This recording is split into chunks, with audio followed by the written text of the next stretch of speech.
Good evening. My name is Vanria Jack, Acting Assistant Director of Education in the Ministry of Education. We want to welcome you to tonight's session, this informative session about available scholarships. Before we begin, we ask that you silence all cell phones or put them on vibrate so that you could make sure that you hear every good word that is shared tonight.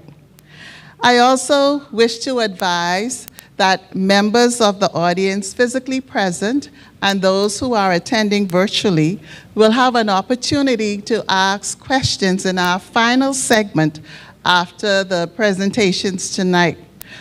For those who are virtual, if you don't hear us answering your questions, then please put them into the chat again.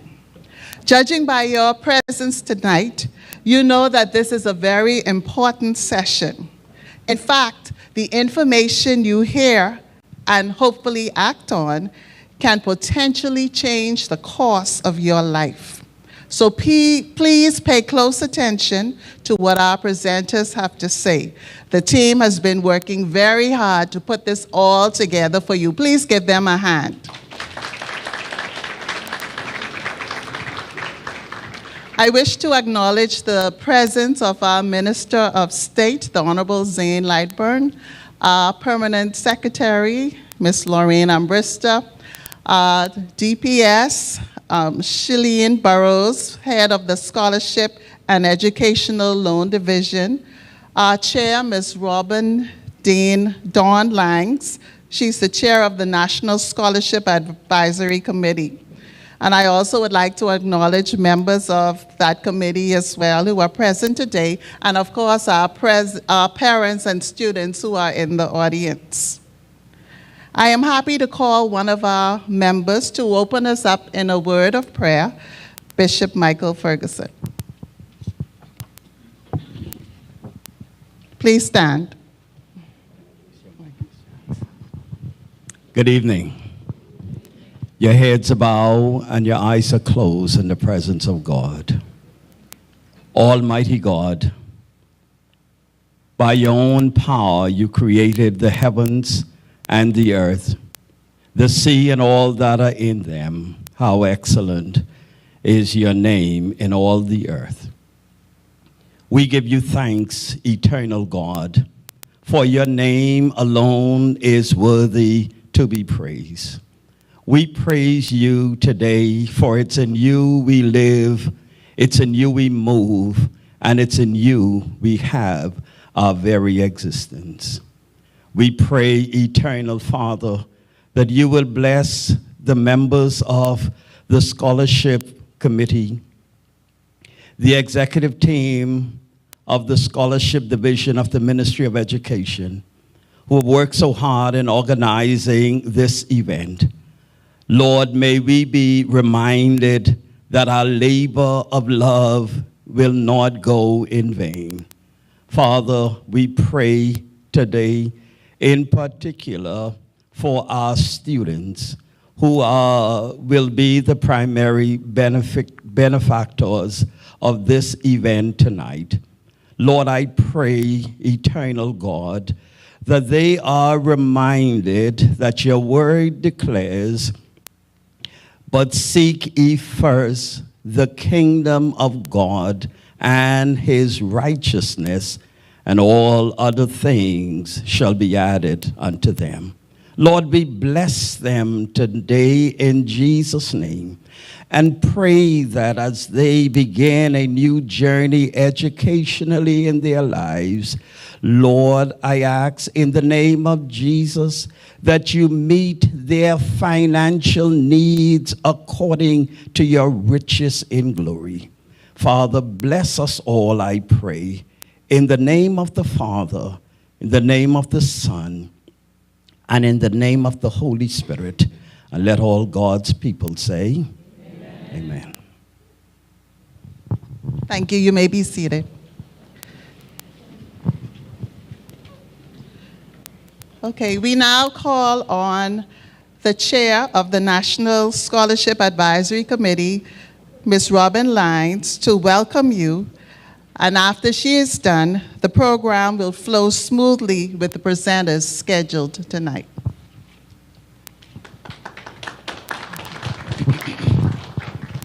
Good evening, everyone. It is so good to see all of you in the room and to know that the present and the future of our country is right in these walls. And your commitment and determination to furthering your education means that you are focused and driven to being your best selves. My task is easy tonight. I want to welcome you. And I think my welcome is just simply going to be you are welcomed here, because we got off to a bit of a late start, not through any fault of ours, but so many moving parts, and we want to make sure that tonight's presentation is full and comprehensive for you. I want to take this opportunity, though, even in this welcome, to recognize all of the hardworking members of the committee. Some of them are here. I won't call their name because I don't want you to ambush them after tonight's presentation, but if you want to, they're right here. In this corner right here, these are the people that make the decisions. I'm just putting it out there. All right? And I also want to recognize the hardworking officers of the Scholarship Division. These are those beautiful people right here sitting at the table. They put on all their clothes for you. And we have members of our division behind you. Even Secu is out in all his clothes tonight. Wave, Secu. My favorite. And so tonight is special for us because I believe that it is the first time since a few years, Dr. Hinsey, that we've had this kind of information session in person and been able to come and see and touch in such a tangible way. And so I want you to get your notepads out, get your pen out, get your paper out, and write down your questions if they're not answered in the substantive presentations, because we'll have a section of question and answers in order for us to make sure that you fully understand what it is that the scholarship requires, how to apply, etc. Please permit me to say a special hello and ask you to say a special hello to the best permanent secretary in government, Lorraine Ambrista. She's so awesome. I call her all kind of hours of the night, and I'm so grateful that her husband knows it's nothing like that, it's business. Because the hours I call could be very suspect. You understand the times. And the best deputy permanent secretary in the person of Shalene Burrows. You'll hear a lot from her tonight. A lot from her tonight. Our minister could not be with us tonight. She wanted to, she tried. And don't tell her this, but she's the reason we're late. Right? Because she was trying so hard to get here. But due to circumstances beyond her control, she had to give up. And so in her stead, but certainly not least, is our Minister of State. And he's the kind of height I like in a gentleman, but he's taken, I pray for him every day. Please help me welcome our Minister of State, Zane Lightbourne, to bring brief remarks. And thereafter, we'll have our presentations. Thank you so much, Madam Chairman. Give a round of applause, please, Ms. Robin Lyons. Standing on the established protocol and adopting it. And also, I want to say a very special welcome to all of you who are here today who are excited about your education, your future, especially the parents in the audience. Give yourselves a round of applause, parents. That's all you can give. Give yourselves a round of applause, parents. You know, you are a key component in the education of our children, which is the future of our nation. There is nothing that can happen in this country in terms of success without education and a solid foundation in education. So my remarks to you is for you to continue to work hard for your children. Whilst you're here, I want to speak especially to you, because as a member of parliament, I am inundated with calls regularly about scholarships because persons want to further the education of their children. And I commend you for that because it shows that you have a level of interest. It also shows that we need to do more to make sure that all of our children have access to tertiary level education. And so I want you to know that you have that level of support from a career educator and the entire hard-working team. And I encourage you to be a part of the building of this nation in the right way by especially targeting our young men and making sure that they can seek further education. I was a part of a meeting today where we are seeking to recruit young men in immigration, in the police force very soon, and also in customs. And there's a deficiency. You know why? There's a deficiency because our young men do not have the qualifications to meet that standard in the numbers that we need. That's a scary thing. But the young ladies do. So we have an oversaturation with young women who are really working hard and doing their part, and they deserve a round of applause for doing that. And pay attention to your young men, right? Because there are deficiencies, and this isn't going to fix itself. You're not going to wake up one day and it's all of a sudden we're going to have enough young men. So we have to channel these opportunities to reach especially those persons, because young men grow up to be older men. And you're going to have sometimes some of your girls who have scholarships, they come back home educated, and they end up bringing home somebody who, on the hustle, got nothing to offer. You know, and nobody wants that for their child. And you don't want that for your young men. So my message to you tonight is very simple. This is an opportunity for you to be assisted. It is not in all cases all you may want, but it is help. And this is the best type of help, because what it does is empowers people and it empowers a nation. So I have a lot more to say about it. I'm passionate about education, but I only had 2 minutes and I used 2.5. So before I got pulled down, I had 1. So before I get pulled down from here, I just thank you for being here. I thank you for being excited about your education. I thank you for the hard-working team that's represented here and all of you future scholars of this country. Have a wonderful seminar. Thank you. Thank you, Minister. And thank you, Chair, for those kind words. You are the best chair in the world. Good evening, ladies and gentlemen. It's so good to see all of you here this evening. The Scholarship and Educational Loan Division was established in 2003 to encourage and support Bahamians in their pursuit of tertiary level education. And so we at the division, we've been given the mandate to connect Bahamian students with transformative scholarship opportunities. And so you may be a student thinking about your future, or a parent or guardian thinking about how you will pay for college. We'll think no more. You're in the right place at the right time.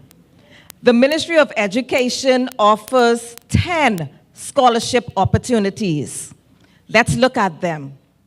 First, we have the top award, the All Bahamas Merit Scholarship, the National Merit Scholarship, the National Academic Scholarship, the National Tuition Assistance Scholarship, the National Technical Scholarship, the Public School Scholars Program Scholarship.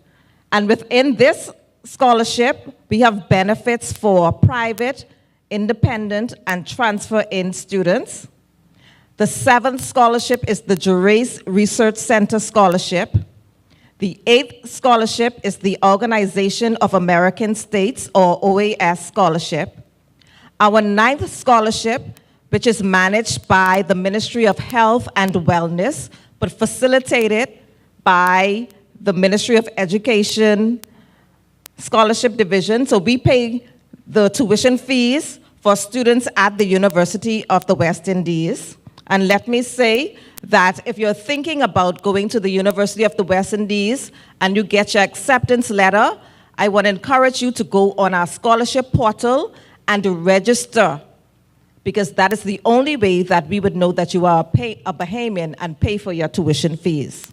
And last, but by no means least, the Student Athlete Track and Field Grant, which is managed by the Bahamas Parent Association of Track and Field Athlete. And of course, we pay the tuition for those students also. So first up, we'll have our top award, the All Bahamas Merit Scholarship, and Mr. Rel Barnett will tell you all about this award. Let's welcome her.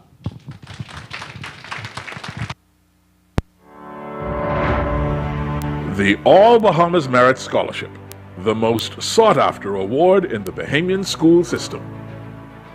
The most prestigious scholarship awarded to a single Bahamian candidate demands the highest possible academic consideration of candidates hoping to make this singular achievement. Our government sees that if you are willing to work, you have the desire and the need is there, then they support that to the fullest. The candidate must also be a well-rounded individual. We try to make sure that he remains well-rounded. It's a preparation that begins from a very early age. You have to instill in your child the importance of making sure that they do well in the academics, do well in the national exams. The process started a long time before. It was all about building my grades up and my extracurricular activities, volunteering. Sailing on the national team and junior minister of tourism competitions and being a certified coach. Work really hard in your academics, try to get the highest GPA possible, the most BGCSE passes and A's that you can. They want to see that we're all well-rounded students. That's where the how are you the ideal all-merit scholar comes out. Why is your education more important than that of so many other people? This is something that we saw potential and we made sure to give him every opportunity to succeed. All merit applicants must have a GPA of 3.7 and above, have a minimum of 8 BGCSEs with at least 8 A passes, an SAT score of 1220 or higher, or an ACT score of 25 or higher. The application process was not a complicated one. I remember writing a lot of essays. There were 2 essays we had to write. One was why would we be the ideal All Bahamas Merit Scholar, and how we think our education can better the Bahamas. I remember going to a lot of teachers to read those essays. And it sort of coached us into getting to write the essays, filling out the application form and coaching us for the interview as well. They really test you in the interview to see if you're comfortable in front of people. Like, they test your leadership skills, how you're able to carry a conversation. It's really that interview that really decides it. The applicant must also be exceptionally well-rounded and have applied to or been accepted to an academically prestigious college or university. It's going to be very important for us from a national development perspective, also looking at what may be the national goals for the country, to be sure that we are educating the right people in the right skill sets, in the right industries, who are able to not only work in the current environment, but who can see what is going to be the future for the country and to begin to study in those areas. The scholarship has a maximum value of $35,000 per year for up to 5 years and is tenable at accredited universities, colleges, or institutions locally and abroad. The government has given me this huge sum of money, $140,000 for my own education. The scholarship has taken a lot of the load off of my parents. And so we really appreciate to the government of the Bahamas for allowing him to subsidize his university fees. We really, really appreciate it. The All Bahamas Merit Scholar should clearly demonstrate their desire to contribute to the national development of the Bahamas and acknowledge their obligation to ensure that other Bahamians may benefit from the opportunities afforded them upon the successful completion of their educational and professional training. I'm doing computer science to build my online learning system so that students in the Family Islands get a lot of the advantages that they don't have, that I would like to create a program that allows them those opportunities. I chose to study electrical engineering, and I'm very interested in circuit electricity, and I hope to be able to gain the tools and the knowledge that I need to come up with more innovative and more efficient ways to better the electrical engineering sector in this country. At the end of the selection process, one young person is elevated as a one-of-a-kind recipient deserving the All Bahamas Merit Award. I was ecstatic. I was really shocked that they chose me above so many amazing and stellar students. this panel of judges that I've never met before somehow picked me out of an amazing pool of applicants from all over the country. And it was also a bit of an anxious experience as well, because all eyes would be on me, you know, with my successes and also with my failures potentially. I'm extremely grateful to the Bahamian government, the Ministry of Education for granting this opportunity. It's been an honor for me, for my parents, and for the entire Long Island community. I was really happy and I was just elated. And for me to have come out on top, it just really made me feel like I was walking on air. Realizing that there was only one all-merit scholar and it was my son was just an overwhelming feeling. I'm just grateful to God. The All Bahamas Merit Scholar serves in an ambassadorial role for the Bahamas. The All Merit Scholar is expected to contribute to the overall development of the Bahamas by providing service and applying their talents and knowledge to improve the lives of other Bahamians. Thanks to the award, I can further my education to help bring the Bahamas to a brighter future. Like many of us who've gotten this award, we wanted to go abroad, get an education, and hopefully come back and use our skills and talents to improve the lives of other Bahamians.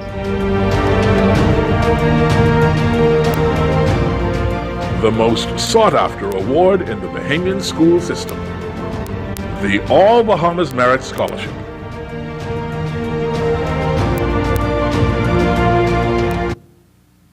Good evening, everyone. My name is Darrell Barnett, and I have the pleasure and the privilege of coordinating the All Bahamas Merit and the National Merit Scholarships every year. And you heard on the video, the All Bahamas Merit Scholarship is the most prestigious scholarship that is offered by the Bahamas government. But I dare say that it's also the most competitive scholarship that is offered by the Bahamas government. This award is given to one Bahamian student per year, with the exception of 2019. Can you go back, please? Go back to that slide. With the exception of 2019, there were 2 ABM candidates. That is the exception and not the norm.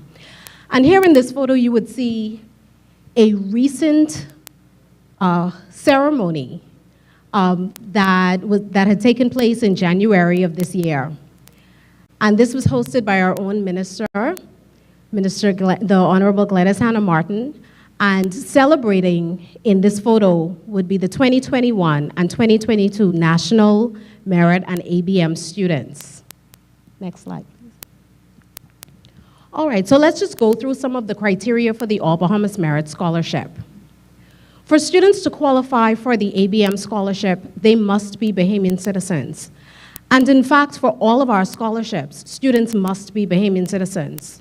They must be enrolled in a Bahamian high school in 12th grade or in the final year of a high school extension program. When we talk about a high school extension program, you may have students in 12th grade who may not want to go off to university right away. They may want to enroll in a program that is not exactly university standard or not considered a university program. So the United World College has campuses in the US, in the UK, in Asia, Costa Rica, all over the world. And these students may want to enroll in this program. If they do, they are not eligible for the ABM scholarship. However, when they are in the final year of that high school extension program, then they would become eligible for the ABM scholarship. And usually for the high school extension programs, those programs are about 2 years. Next, students must have a cumulative GPA of 3.7, and that's a minimum cumulative GPA, so very high criteria. Students must have a minimum SAT score of 1220 or a minimum ACT score of 25. And we have calls all of the time. Clients want to know, is this negotiable? It's not. You must meet this criteria. Students must have 8 BGCSEs with A passes. They must be exceptionally well-rounded. They must be accepted to a prestigious and internationally accredited institution, and applicants may pursue any course of study. This award is valued at $35,000 per year for up to 4 years. ABM candidates must attend an interview with the All Bahamas Merit Scholarship Committee. They must provide an electronic and physical portfolio for the committee's review, and in fact, they must bring this physical portfolio to the interview. Students must meet all of the criteria with the exception of the BGCSE requirement by the closure of the application, which is March 31st. And so students ask all of the time, do we have to have our BGCSEs, all of the A's, within one sitting? And the answer is no. We understand that students would take BGCSEs in 11th grade, some in 12th grade, and we also understand that the policy for some schools require that students take BGCSEs in 12th grade only. As long as students have the potential for a maximum of 8 A's, they can qualify for this award along with the other criteria. So the interview dates are tentatively scheduled for this year already. Please take note if you are an ABM candidate or you know a student who is an ABM candidate, please take note that the interview dates are tentatively scheduled for the 26th of June through the 30th of June. All right, the All Bahamas Merit Runner-Up Scholarship recipient is awarded a scholarship that is valued at $25,000 per year for up to 4 years. And next, moving right into the National Merit Scholarship. For students to qualify for the National Merit Scholarship, they must be enrolled in a Bahamian high school in 12th grade or in the final year of that high school extension program. They must meet a minimum cumulative GPA of 3.5 and a minimum SAT score of 1220 or a minimum ACT score of 25. They must have 7 BGCSEs with A passes, again, accepted to a prestigious and internationally accredited university. They must be exceptionally well-rounded, and students, again, may pursue any course of study. This award is valued at $15,000 to $20,000 per year for up to 4 years. Now, as a practice in the past, students who would have met the criteria for the All Bahamas Merit Scholarship and were not awarded the All Bahamas Merit Winner or the All Bahamas Merit Runner-Up would normally receive the $20,000 per year. And students that meet this minimum requirement of the 3.5 GPA with the 7 BGCSE passes with A's, those students would normally receive a scholarship of $15,000 per year. And so again, for the All Bahamas Merit Scholarship and the National Merit Scholarships, students are at their own will to study any particular area of study.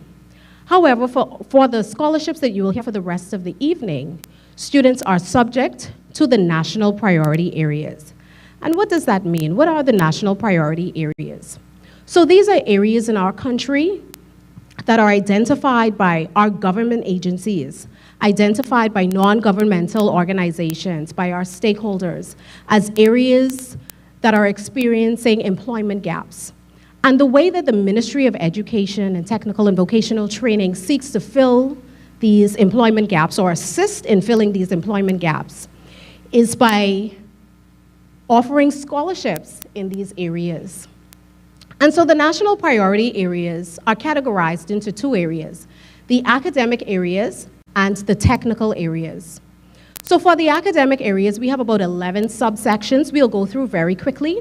I do want to note that these areas are available on our website.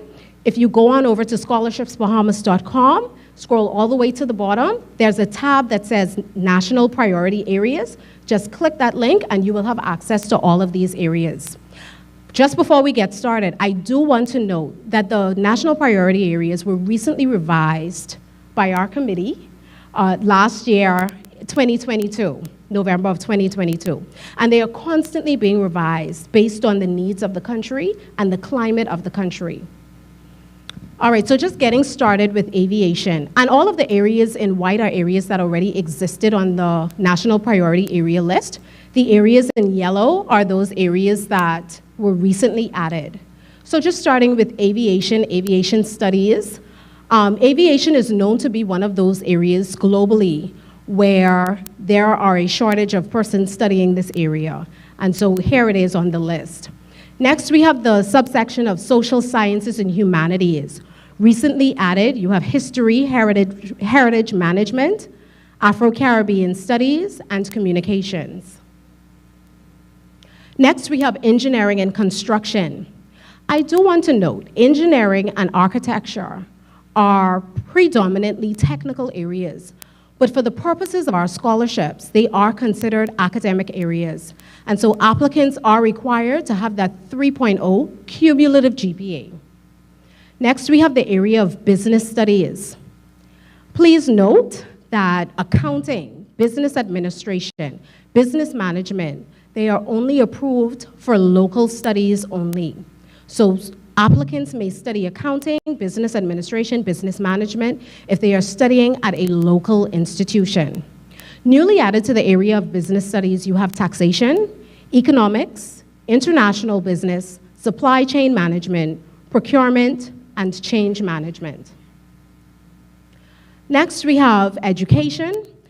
And I just want to highlight here that those persons who are pursuing that first degree in education would only be approved for local studies only, as well as the specializations for early childhood education and curriculum and instruction. They are approved for local studies only. Other specializations such as special education, counseling, mathematics, biology, chemistry, physics, higher education and learning, newly added English language and library science, those areas are approved for international studies. Next, we have natural sciences, and newly added to natural sciences, we have marine mammal veterinary studies, biology, chemistry, and physics. The areas of science are approved only for research and not pre-med or pre-dentistry. Just want to make that clear. We also have health informatics, newly added, bioinformatics, and cytotechnology.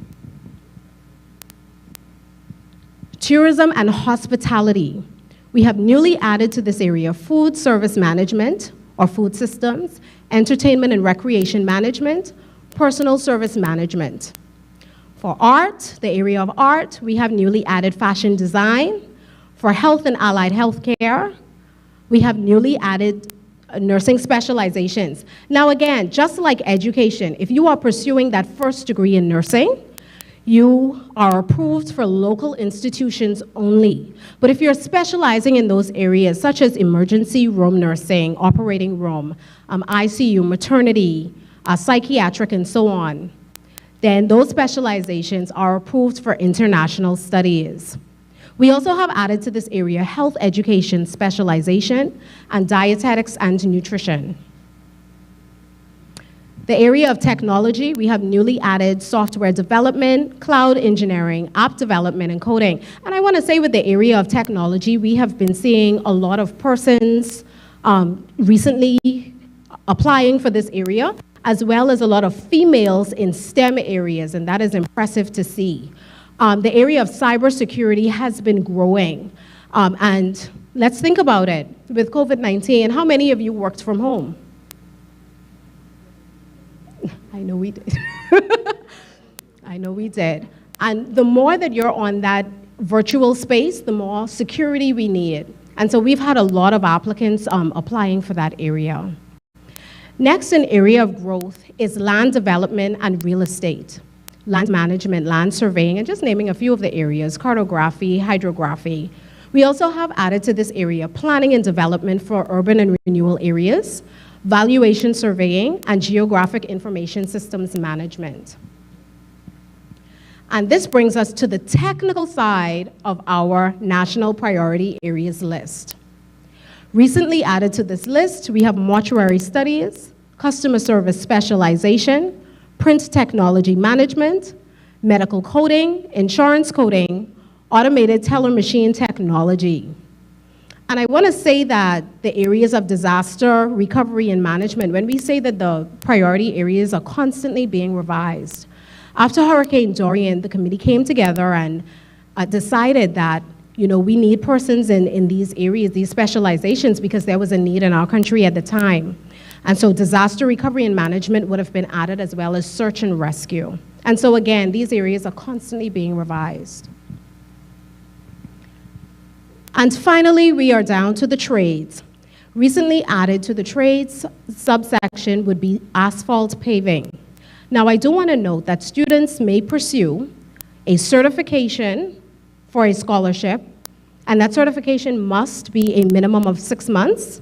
Students may pursue a diploma or associate degree, a bachelor's degree, a master's degree, or a doctoral degree. Students studying at the University of the Bahamas or the Bahamas Technical and Vocational Institute that qualify for free tuition grants should apply at those respective institutions. And for those students who may not meet the requirement for those free tuition grants, or those students who are part-time are welcome to apply for our scholarships. And so at this time, I will now invite Mrs. Tanisha Smith to present on the National Academic Scholarship.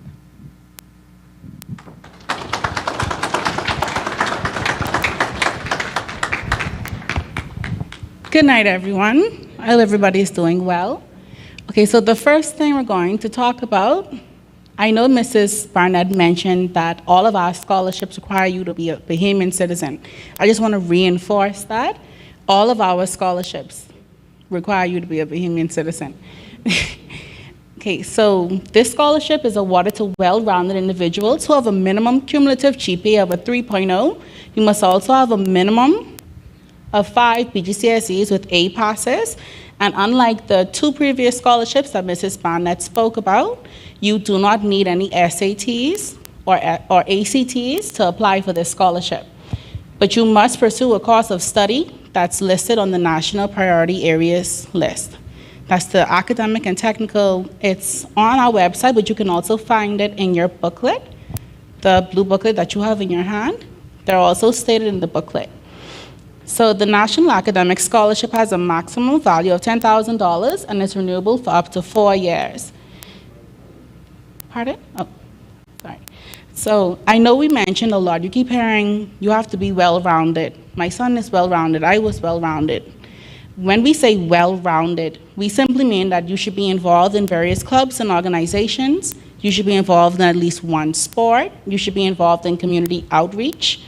You should have amazing leadership abilities, and I think you should be involved in an extracurricular activity.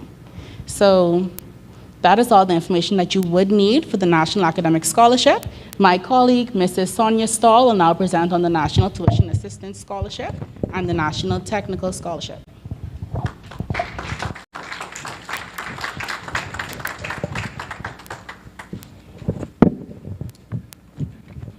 Good evening, and thank you, Mrs. Smith.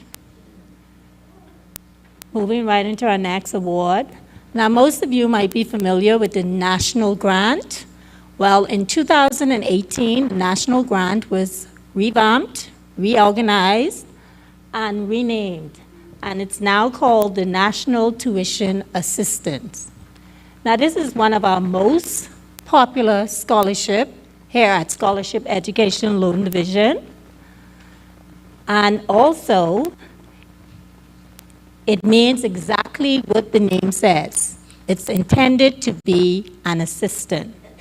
To qualify for this award, the applicant must be a Bahamian citizen, pursuing or intended to pursue undergraduate, professional, technical, graduate, or postgraduate degrees. The applicant should have a cumulative GPA of a 3.0 and 5 BGCSE passes with C or above. Now, for students who are currently enrolled in a college already, you don't have to meet the BGCSE requirement. However, you must send in a transcript from the college that you are currently attending, and your cumulative GPA must be a 3.0. You must be accepted to an internationally and locally accredited university, and you must be pursuing a course of study that meets the national priority areas. This award is valued at $7,500 per year for international studies, $4,000 for online and local institutions, up to a period of 4 years. Our next award is the National Technical Scholarship. To qualify for this award, you must be a Bahamian citizen. You must have a minimum cumulative GPA of a 2.5 for a certificate program or an associate degree, and a 3.0 for a bachelor's degree. Now, I'd like to point out that this is our only scholarship award at Scholarship Education Loan Division that requires the applicant to have no BGCSE passes, but you must be accepted to an internationally and locally accredited university. You must pursue a course of study that meets the national priority areas. This award is valued at $7,500 per year for international studies, $4,000 for local studies, and $2,000 for BTVI, up to a period of 4 years. I would also like to add that careers in the technical area are in high demand in our country at this time. The National Technical Award is our most undersubscribed to award. And this is surprising since at least 50% of our high school graduates qualify for this award.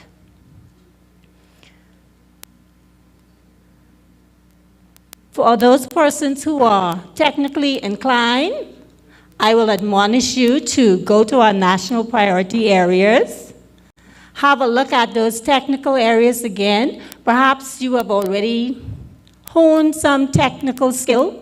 Maybe you're in the community working with the local mechanic, or you're participating in some of the construction trade, and maybe now you want to get a certificate, certification, or an associate degree, then the National Technical Award would be for you. So I would encourage persons to apply for this award. Now I would like to draw your attention to our bar graph here. Remember earlier I said the National Tuition Assistant at my left is our most popular award. And if you look further down to NT, the National Technical, you'll see that it's very much so undersubscribed to. So please check out our website, www.scholarshipsbahamas.com, and apply for the awards. Now we'll move on to our next presenter, Dr. Monique Hensey, who will come and speak to you about the Public School Scholars Program. Welcome, Dr. Hensey, please.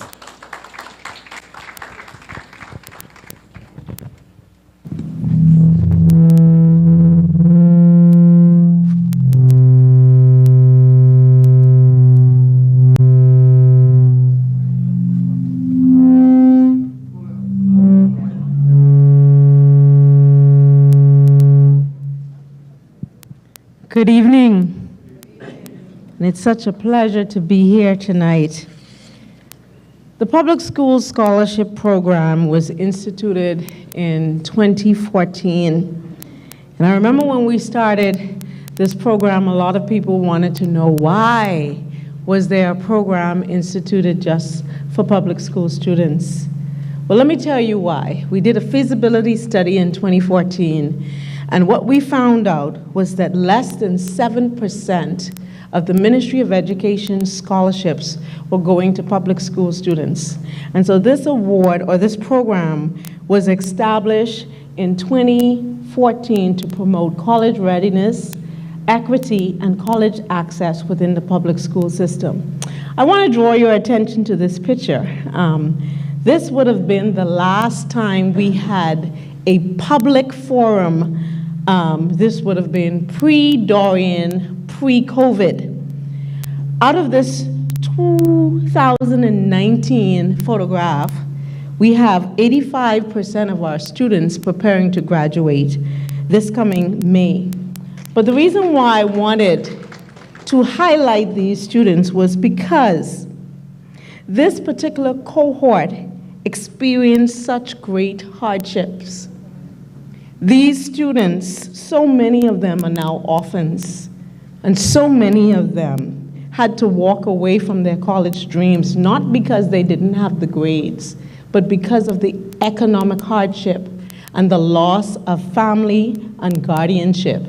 And so 85% may seem as if it's short of 100%, but 85%, when you understand the challenge that they went through, is awesome. I also want to, next slide, take this opportunity to highlight this young lady.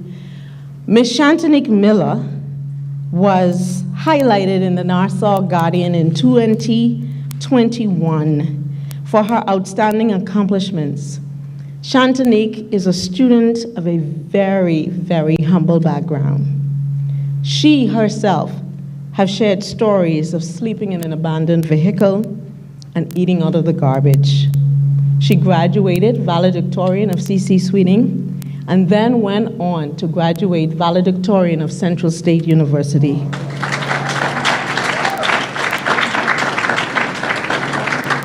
She is currently, and you will understand why I chose to highlight her tonight, she's currently pursuing a PhD in molecular and cellular biology at Van Andel Institute in Grand Rapids, Michigan, on a full scholarship, yearly stipend to support her living expenses, and yearly travel allowance to enhance her research skills and attend conferences. She is forever grateful for the major role that the Ministry of Education has played in transforming her life and granting her access to so many opportunities. Next slide. The Public School Scholars Program, a transformative opportunity. The Public School Scholars Program was launched in 2014 to assist deserving high school graduates of the public school system with the access and opportunity to pursue a post-secondary education in a technical and vocational field of study or undergraduate studies in areas of national interest. I think it's important for us as a country to know what those development goals are, to identify the young people who can take advantage of it, and to give them the opportunity to go off to pursue those studies. All candidates must apply and meet the admission requirements to one or more of the approved and partnering institutions in the U.S. and Canada with whom the ministry has established scholarship agreements, or with whom the ministry is in the process of establishing such agreements. The problem is too often as universities we go around to all the private schools and never circling through the public schools. The program's been really wonderful for us. Started with 10 students, and now we're at 43. The Bahamian students, as a cohort, strongest academics on campus, which is wonderful. It's about access, opportunity, and equity. It's that every Bahamian, regardless of socioeconomic status, regardless of institution that they attend, have the option, just the option, to get tertiary education. It's a new program that I hope long after I and the folks running the program now, that this program continues, because it's such a huge benefit, not just to the universities that the students are attending, but also to the students here. The application process for the PSSP is a rigorous one. Parents or guardians must accompany the students during the interview sessions designed to get a true sense of the applicant's character. One part was an electronic portfolio, whereas they would see a little short clip of your academics, your story, things like that. So they would know a little about you before you came into the interview. And we as parents, we just have to be there. We just have to be their support system to help them push through everything. The journey for most successful college applicants, and indeed public school scholarship program applicants, begins well before the student enters the 12th grade. We already had in our mindset, time is gonna go by fast. We wanna be more than prepared from now. So I had homeroom teachers who had us preparing college portfolios from grade 10. I didn't know exactly what the path would be, how God would have me to go about it, but I definitely knew that college was where I was going. The true power and distinction of the PSSP, however, lies in the diverse mix of young people and their families being afforded a truly transformative opportunity. Young people who oftentimes must first believe in themselves just to apply. At first, I was like doubting myself with the competition between public school and private school. I didn't believe like I had a chance against them, so I didn't apply for it. I just sat back and said, I'm gonna get a job I have my mommy who, I have my little sister and brother. I feel like as a public school student, we have to overcome the notion that we're not good enough. You only can go as far as you believe you can go. Students in public school, we need encouragement. We need support. We need love. Any way that anyone can help a public student get the mindset shifted to college, I think is important. Preference is given to students with demonstrated financial need, along with a proven, genuine desire to acquire a college education. No student should be denied an education due to their circumstance or their incomes. Everything I do for my parents. I've seen them struggle. I had no idea how the funds was going to be, but God made a way. The scholarship candidates must have academic prowess to embrace the rigor of post-secondary studies. They are required to have achieved a cumulative grade point average of 2.75 for technical and vocational studies and a grade point average of 3.0 or higher, in addition to acquiring some BGCSEs with Cs and above, among other academic accomplishments. Candidates must demonstrate leadership skills and have been involved in extracurricular activities and have made contributions to their school community. Students who will be the first in their family to attend college are the program's priority. I would expect my family to say, hey, you're going to college, but they told me, yeah, mommy, drop out of high school, she got pregnant, and you going to the same high school she going to. So it's like, watch history repeat itself. My home wasn't very conducive to studying. I couldn't find very much quiet. I didn't have that much support. It wasn't my mom, but she was always to work. I found out I was pregnant in the 11th grade. When I found out that I had Brugada syndrome 2 years ago in November, I was at a very low point, near death almost. It was really a struggle because living with my great Grammy, it was like she didn't want us there. She would always ask us to leave, but we wouldn't because we didn't have anywhere else to go. There's something that public school students have, or first generation students have, is grit. If we do recruit a student from the public school system, we notice that their ability to succeed under difficult situations is far greater. Each scholarship award has a value of $7,000 to $15,000 Bahamian dollars per annum for a period of no more than 4 years of funding and studies abroad. Once the scholarship awards are approved, the scholars sign a scholarship agreement to serve as ambassadors of the PSSP throughout their college enrollment to promote the message of college access and readiness in their respective high schools and the community. When I got the message that I was a public school scholar, I broke down into tears. I was like, wow, this is it. This is my chance. This is the only opportunity I have. They are becoming our role models because we didn't go to college. We didn't get to do certain things. But now looking through our children's eyes and looking through their future, we get to go everywhere now. I never dreamed I would have been in Canada. My son took me to this place. PSSP, it's process, it's sacrifice, it's success, and it's progress in life. Upon completion of studies abroad, the awardees are expected to return to the Bahamas and contribute to the national development. I chose finance because I just feel as if I can come back and help my country with that. I tell my son, you come back home and you give back to the society because it's this program, our society, will send you off there. The Public School Scholars Program, transforming lives one scholar at a time.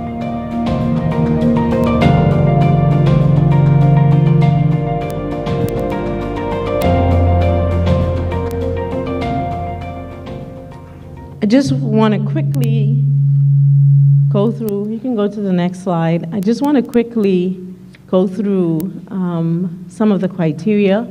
That video was established about 5, almost 6 years ago. So there have been little changes.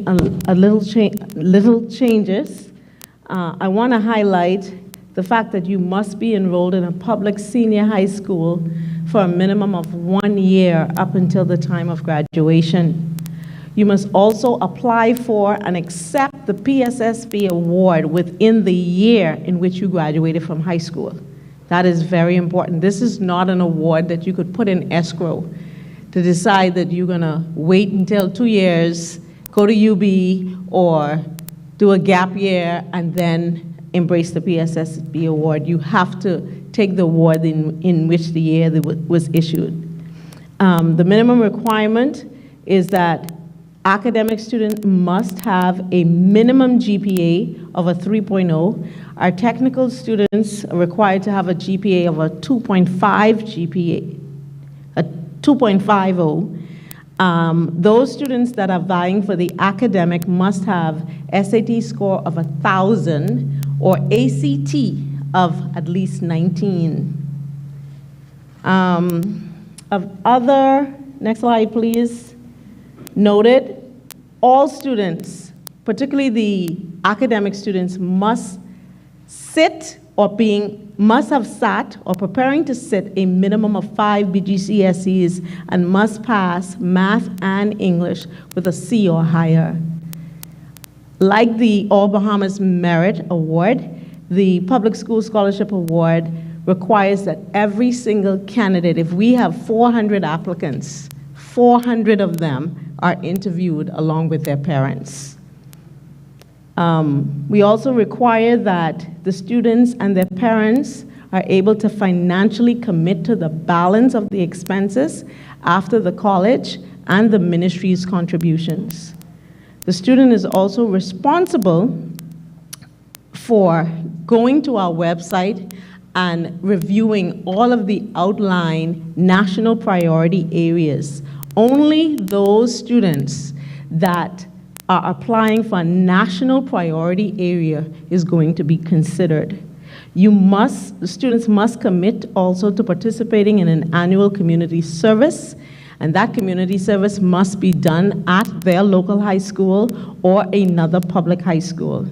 In addition, they must attend a mandatory 3-day virtual new student orientation and must be willing to serve as an ambassador for the program as well as the university. Most of you should have received the 12 steps of becoming a public school scholar. If you haven't, I want to direct your attention to our website at bahamasscholarships.com, where you can find those 12 steps of becoming a public school scholar. I want to quickly highlight some of the PSSB facts. Quick facts. The program has been in existence for about 7 years. We started out with 19 students. It's so funny because the first year, it was like you were begging people to say, it was like trying sliced bread for the first time.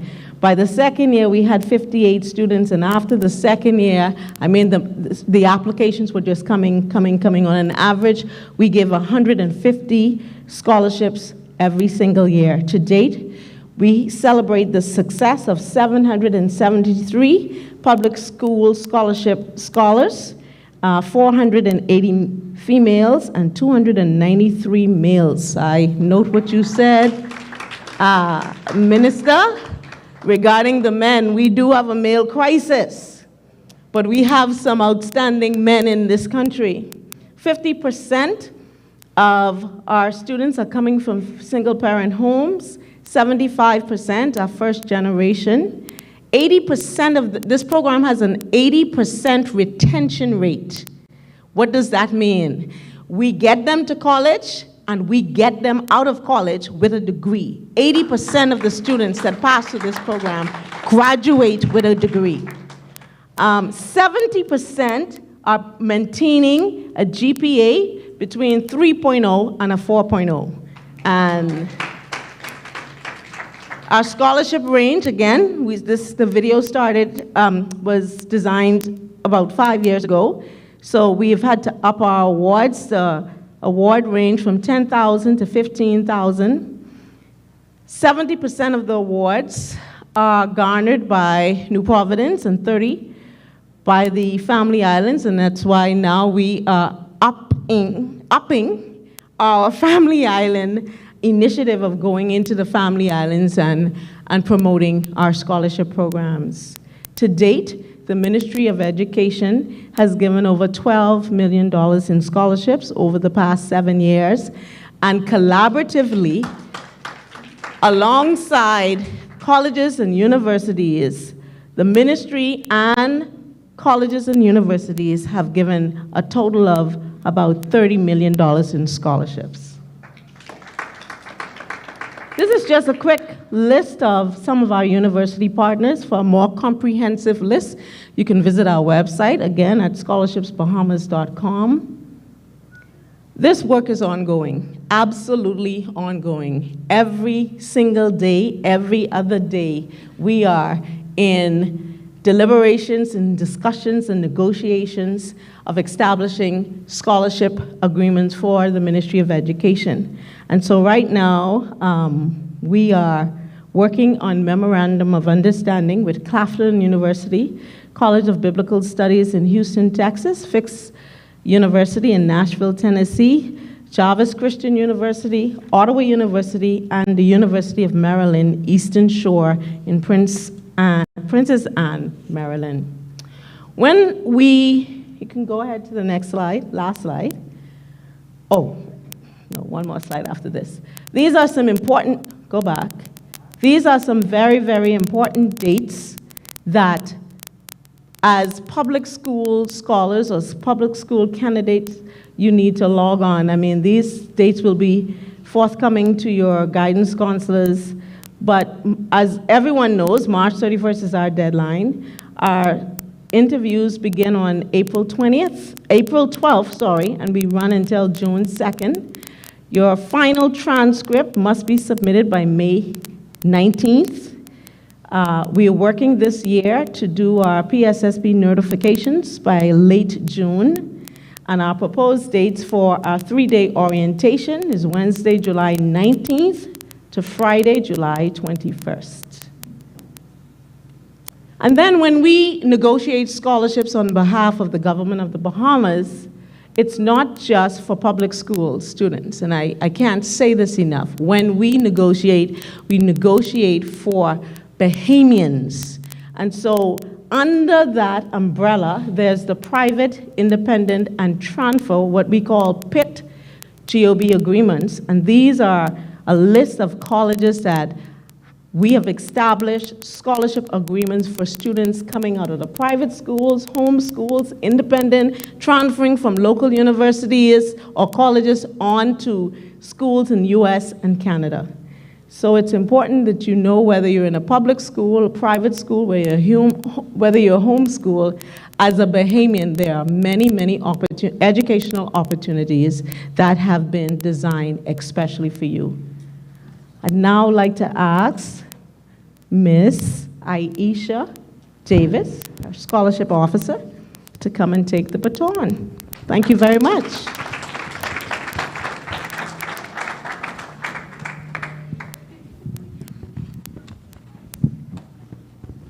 Thank you, Dr. Hensey. Tonight I will give a brief overview of two of our additional awards, the Gerace Research Center Scholarship and the Organization of Americas. No, it's on. It's just low.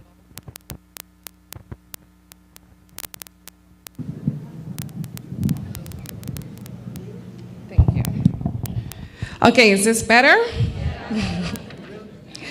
Okay, so the Gerace Research Center Scholarship, formerly known as the Bahamas Field Station, is an association of 16 colleges and universities in the United States in cooperation with the Ministry of Education.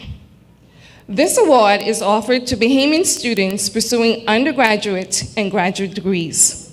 Participating colleges and universities offer full or partial tuition scholarship, and the Ministry of Education will pay annual room and board charges up to $10,000 maximum per year, up to 4 years.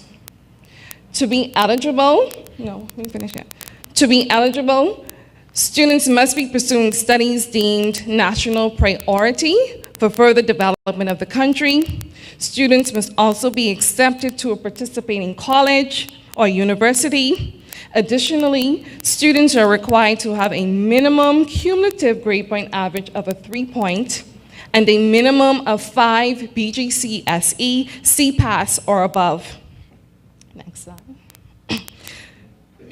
Please note that scholarship opportunities at the partnering institutions become available upon the graduation of a participating student.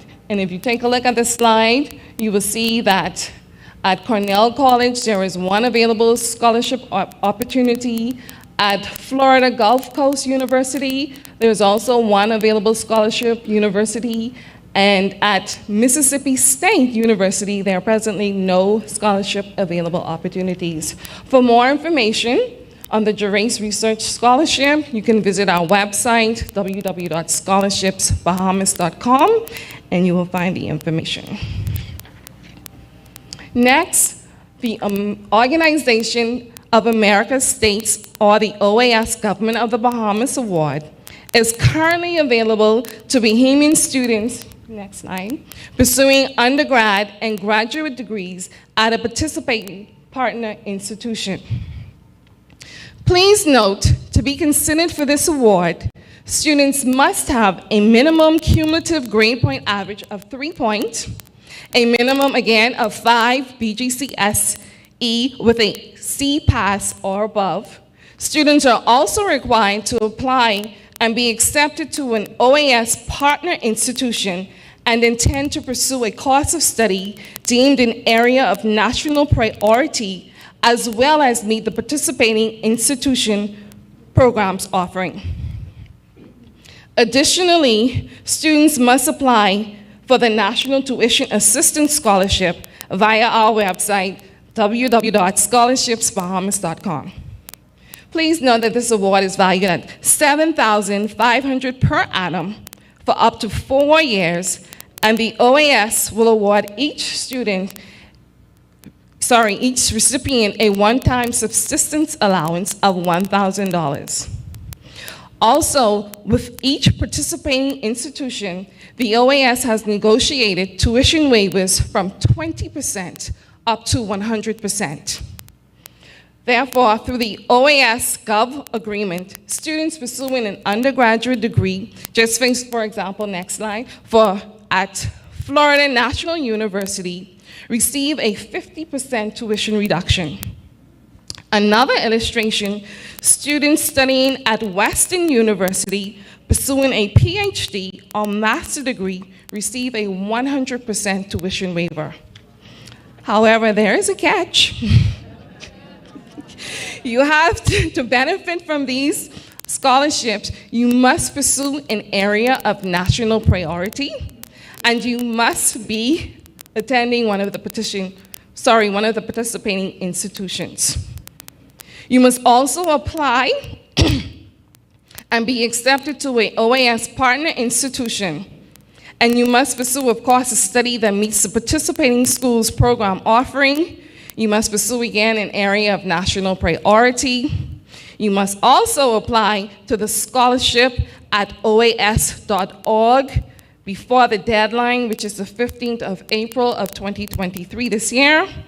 And finally, applicants must also apply for the National Tuition Assistance Scholarship via our website, www.scholarshipsbahamas.com. And I want you to know that our deadline is fast approaching. It is the 31st of March. So we have given you an overview of all the scholarship opportunities that we offer at the Ministry of Education. We will now take this time and walk you through our application process. So please help me welcome Mrs. Joy Hanner as she walks you through the steps. Good night, everybody. I know most of you should have applied by now, but before we get into the application review, a gray note, the driver of a gray note, license plate AT4312, you're asked to kindly move. Somebody needs to get out, please. It's a gray note, license plate AT4312. Somebody needs to get out. Again, Claire, advance the slide. That's fine. We are here on our application review, and hands up for those who have already started the application process. You should have gone on our website. We have the gold button. You have the apply or the 2023 apply button.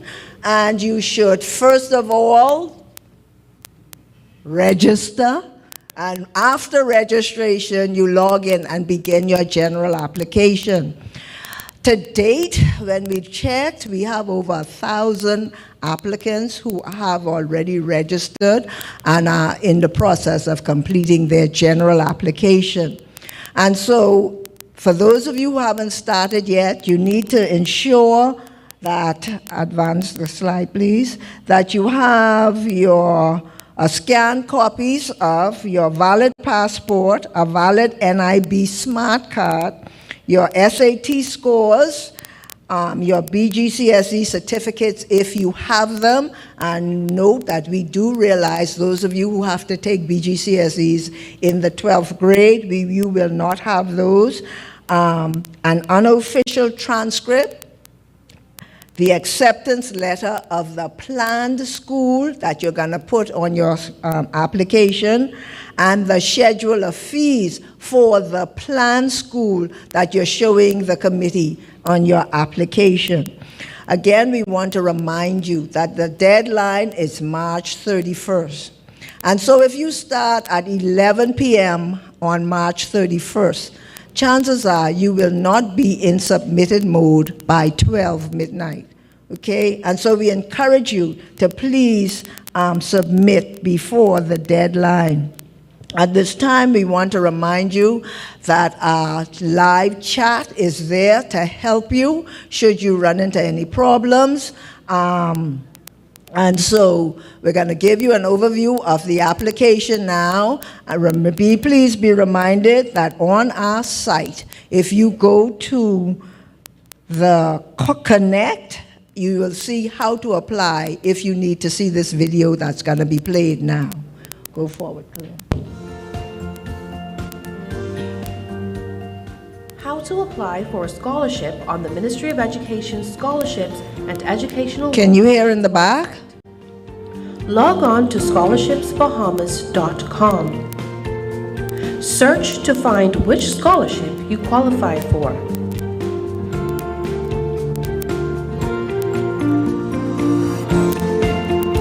Ensure that you have all items outlined on the checklist.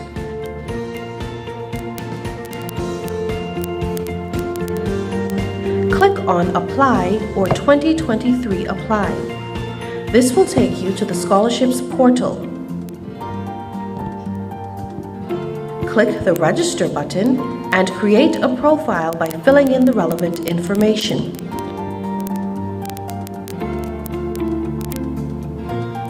Then click Submit. Your account will be registered automatically. Now click Log In. This will prompt you to log in with the same email and password you used to register. This takes you to the General Application section of the portal. Click the button that says General Application. Follow the instructions and fill out the information as directed. Be sure to fill in all fields with a red asterisk to avoid your application being incomplete.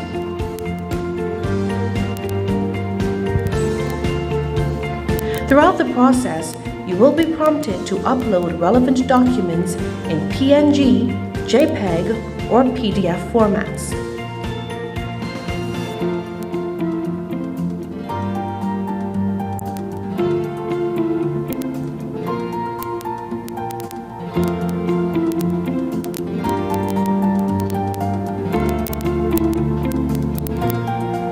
It is recommended that after each section, click Save as Draft to avoid losing your application. After clicking Save as Draft, you will be taken to the General Application page. You will see 7 tabs: Profile, Education Information, School Details, Grades, Parents or Guardians Information, Resources, and Acknowledgements.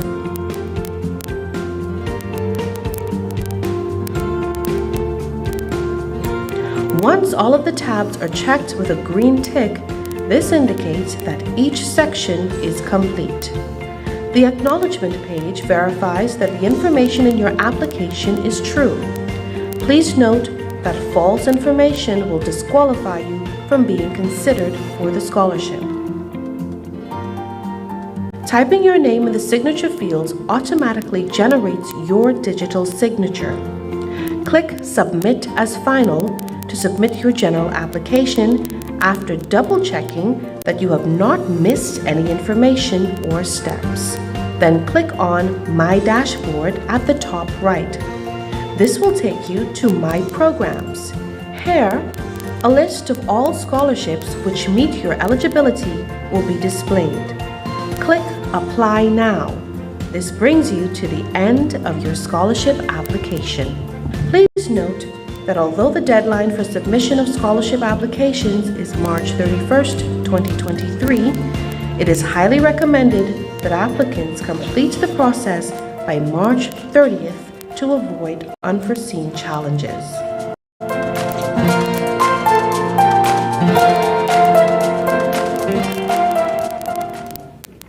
Okay. Again, I want to remind you, if you need to see that video again, just go to the site and it's under Connect and How to Apply if you need to see the video again. We just want to remind you that the instruction to save as draft after every tab, please be reminded to save as draft after every tab. And we want you to also note that that brochure that you have tonight, where you have your steps to a successful scholarship, that the brochure is very important, and again, so that you don't wait until the final minute to apply. Everything that you need to know is on our website. Again, the chat is your tool for support. Please use it. We also want to remind our applicants that we are using a new scholarship system. We're using a new scholarship application system. And if you happen to have applied last year and is trying to apply again this year, and you use the old link, it will take you to the old application system. So we encourage you, when you're getting ready to apply, you do not use that old link. Go to the website and hit either the gold apply button at the top or the 2023 apply. If you don't see where you have to register using your NIB number, then you know you're in the wrong site. So please be reminded, we are using a new application system where you're required to register first, and then you log in and complete the application.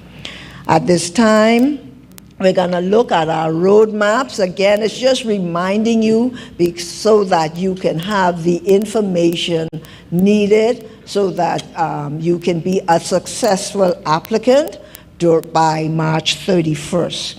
Okay, and so December 1, it was the opening of our scholarship online application.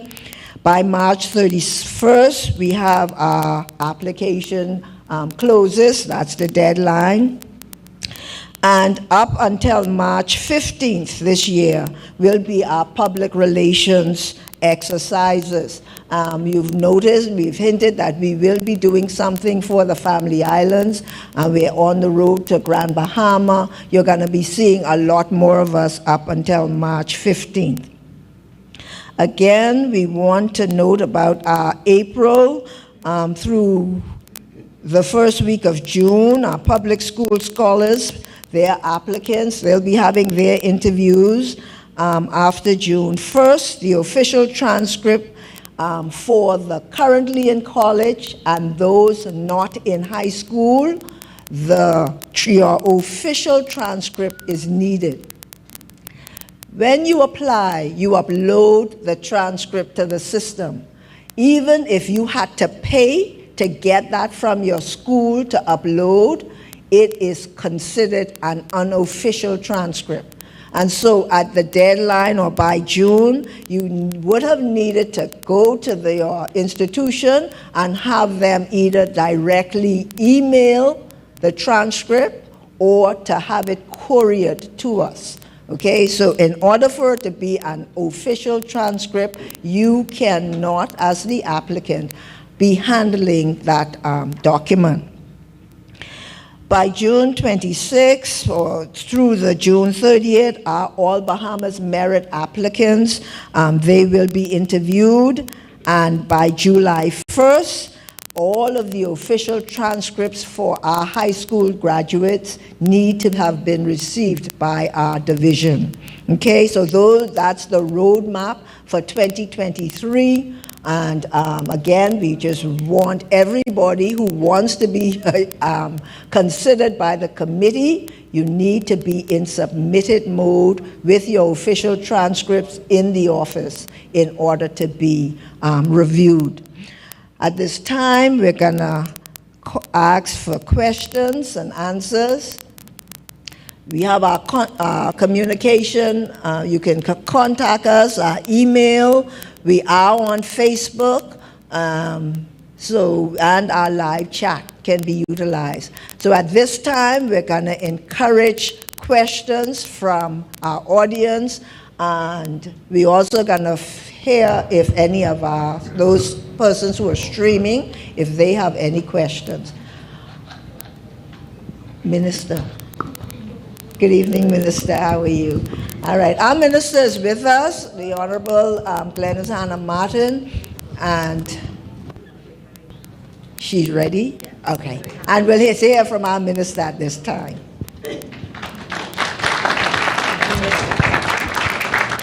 Thank you so much. Good evening. I won't be long because I know it's been a pretty lengthy, descriptive process. I just want to say how good it is to see so many bright young people here. And I want to say also that the Bahamas is a powerhouse. We've always been. But sometimes along the way, we get a little weak around the edges. And this opportunity allows our young people, our brilliant, talented, gifted young people, to take the world by storm and come back home. We want you to come back home.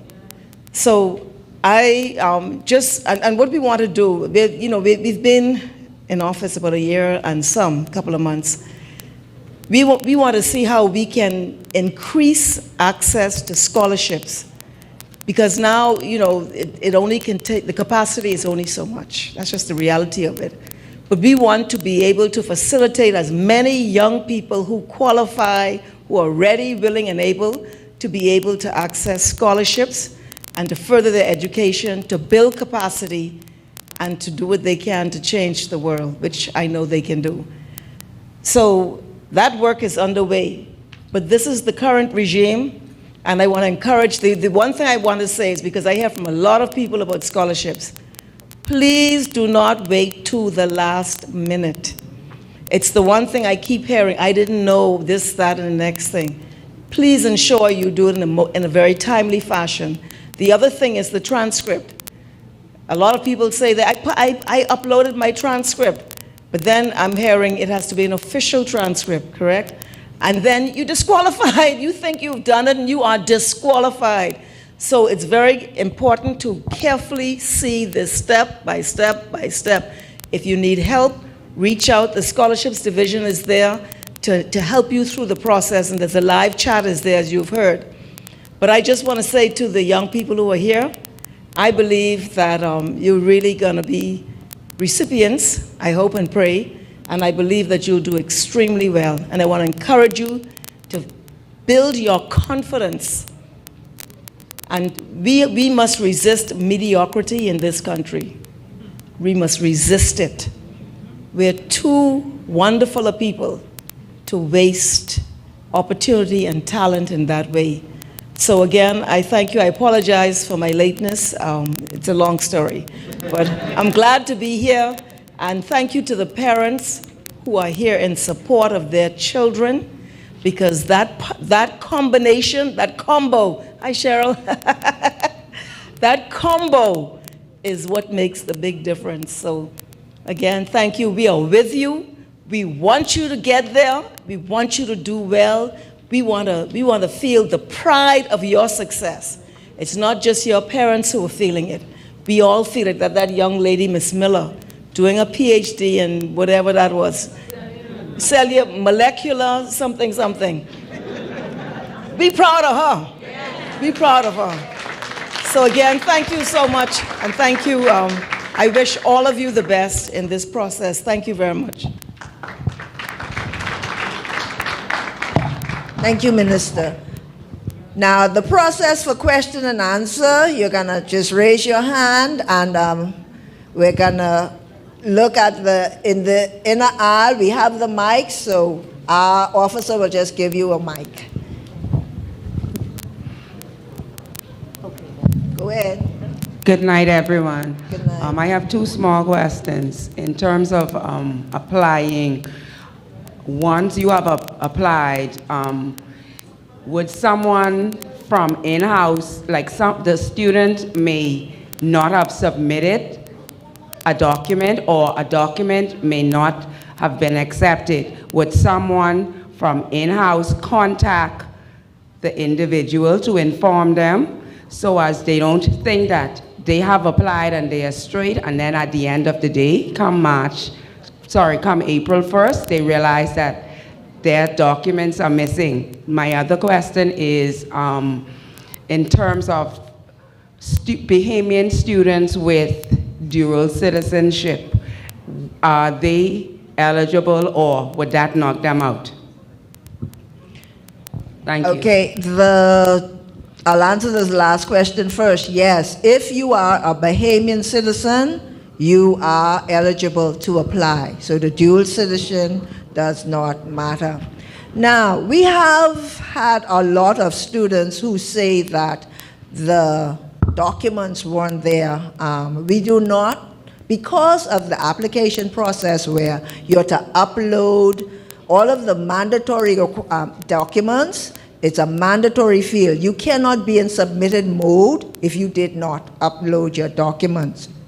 And so you need your NIB card uploaded. That's a mandatory field. So you will not get an email saying that you are in final mode or submitted mode if your documents are not uploaded. But what I want to cite tonight is, if you ask for an NIB card and you put a blank piece of paper there, when the officer reviews that application, you are not presented to the committee because it is not what you were asked for. So you get an email saying you are in submitted mode. And it isn't until after the deadline that our officers check those actual documents.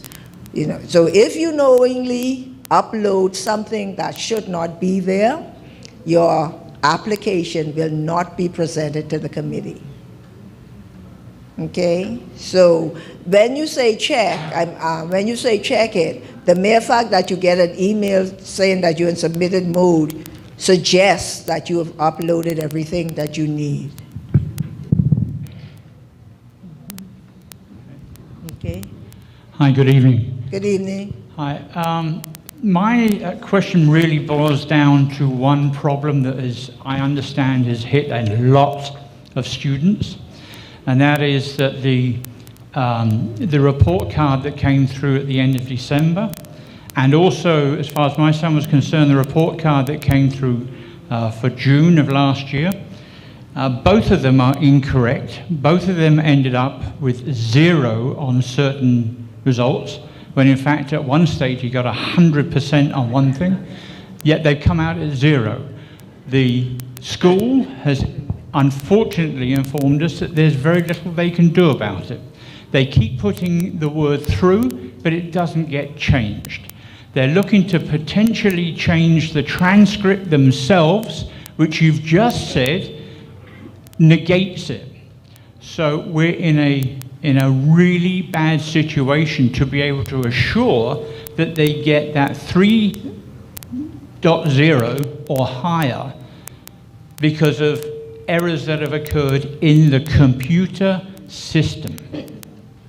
How is that being corrected, please? Okay, thank you for the question. Yes, last summer we had a horrific experience in that we were not able to print report cards in a way in which it reflected, in many cases, accurate grades. And now on this occasion, we are not aware that there are errors because we subsequently brought in an IT specialist who has helped us through the process for the most recent report card in December. So if you have issues with that, then I think we need to find out what they are so they can be corrected. But by and large, our understanding is that December's report cards went smoothly. If you have an individual issue, where there are issues, let us know. Let us know, or let the school know. But in terms of the correction of it, this person we brought in, he is working now on correcting the report cards for June. That work is underway. So June report cards, where we had the real crisis, is being addressed. So where you were told there's nothing we can do about it, that is not what my advice is. My advice is that we have to do something about it, and it will be it'll be corrected. But in December now, if you're saying there were errors in December, we need to know what those errors are, because we were able to print universally, not nationally, and I have not been made aware of any widespread situation. And parents collected report cards, but it might be localized at the school. So if any parent in here has that concern for December, please let us know. But for June, we are correcting the June report cards. And we apologize for it. That was close to a nightmare that we found ourselves there. But we are seeking to correct the June report cards.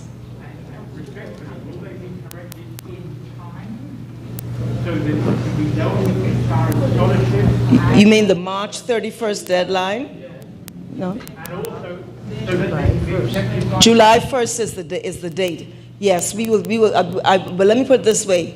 We will advise that we have to meet that deadline because it's July 31st? July 1st. Yes. But unfortunately, the colleges and the colleges that are being applied for need those results now. Well, you don't have them now, and that's the issue. We are seeking to correct the matter. So I understand what you're facing, you know. Down. Sorry? So therefore, they're being turned down into certain situations because they don't meet the criteria. Right. Where you have a specific issue in that way, please let us know so we can ensure that your child is not prejudiced by that the technology failure. But we are seeking to correct the June. If you have December, sorry? Yes, we'll get your details, sir. The permanent secretary is here. We'll get your details. Anyone else, give us your details, and we will do what we can to have that corrected so there's no prejudice to your child. Thank you so much. We have another question. Okay, I see the hands in-house, but one of the streaming questions or comments that's been continuing is that the government offers scholarship loans. So Ms. Burrows, who's going to address it? Ms. Burrows will come to address that. So these are outright scholarships. We no longer offer the government guaranteed loan. So you don't have to pay anything back. All right. Another question over here. I'm saying over here. Okay. Hi. Go ahead. Good evening. I've heard in the past where where there are certain states or universities that offer in-state tuition for Bahamian students. Is that true, first of all? And if so, is there a list of those states or universities that we have connection with that offer in-state tuition fees to Bahamian students? That's my first question. I know that for the agreements that you heard about tonight, those colleges, they offer the students some sort of scholarship from their side. And then with our side, from the government side, that's why we advise parents to understand what is called a shortfall.